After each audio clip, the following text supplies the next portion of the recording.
The ruins.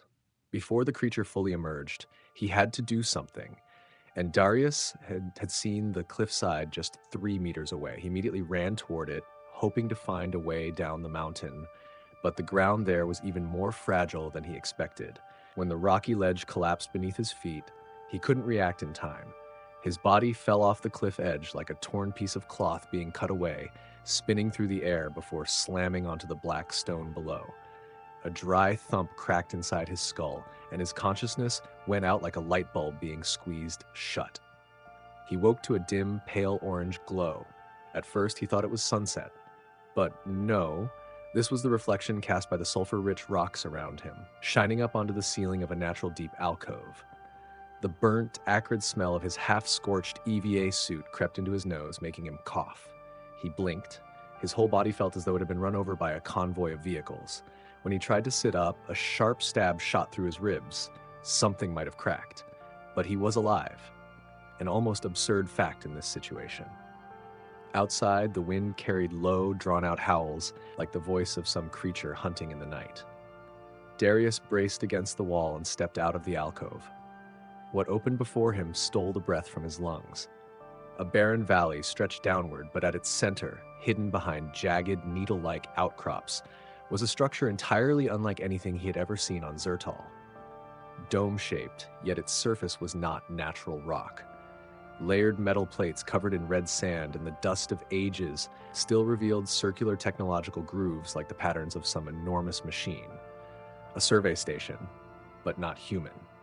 Darius closed his eyes for a second. He knew he couldn't ignore this place.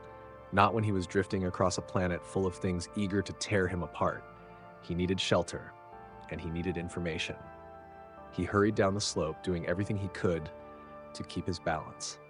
Every step hurt, but the fear of being left exposed in the open hurt far more.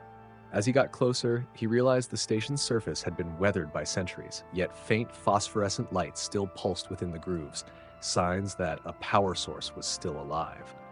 A narrow opening yawned at the lower edge.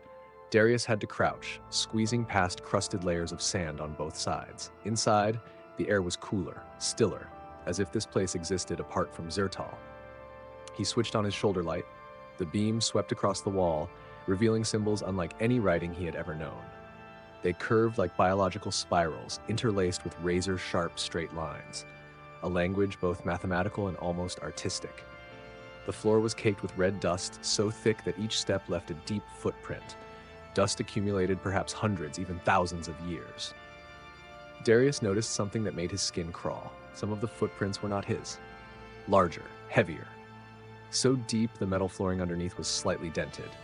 He knew that gait, the stride width, the force. Yautja. A Yautja had walked here, not one, but many.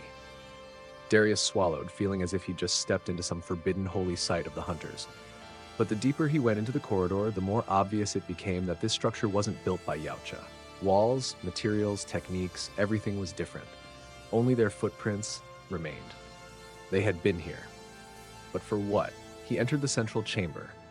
There, a half-man-tall cylindrical data pillar still glowed faintly with violet blue light, shimmering like hands held above electrified water. Darius reached out. No heat response, no defensive mechanism. When he touched it, the pillar emitted a soft beep, then a holographic projection flickered to life. Dim, unstable, but visible. Geometric shapes rotated around an axis. Lines of light knitted into a star map pattern. Then the scene shifted.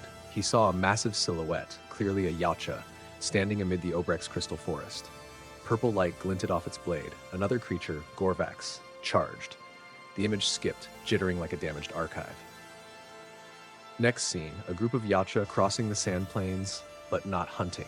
They set devices, scanned terrain, recorded data. An expedition. It seemed they were studying this planet, not merely treating it as a battleground.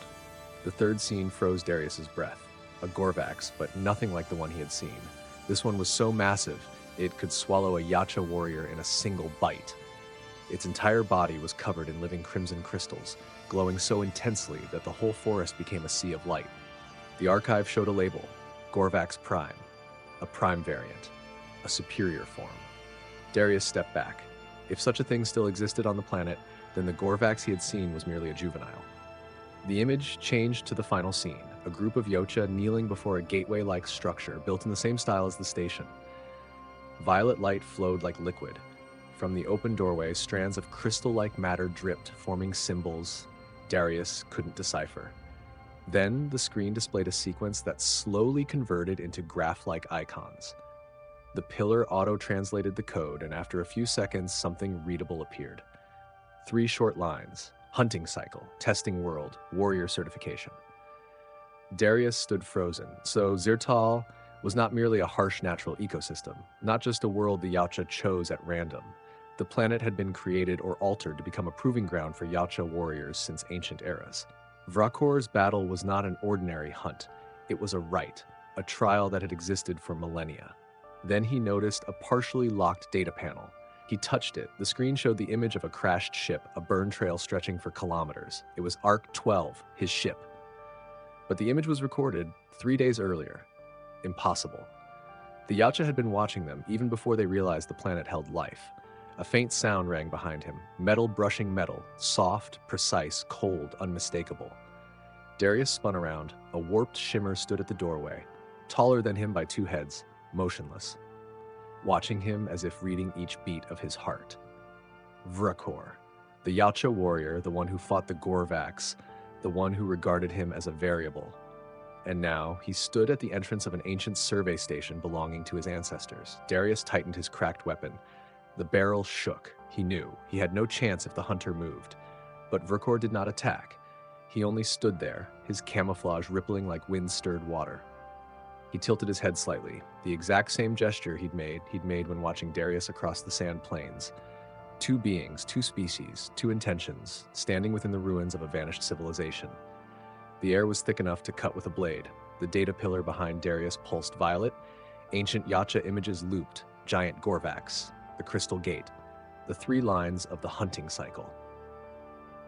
Vra'kor glanced at it. He raised his hand, the metal on his wrist glowing green, activating an ancestral security command.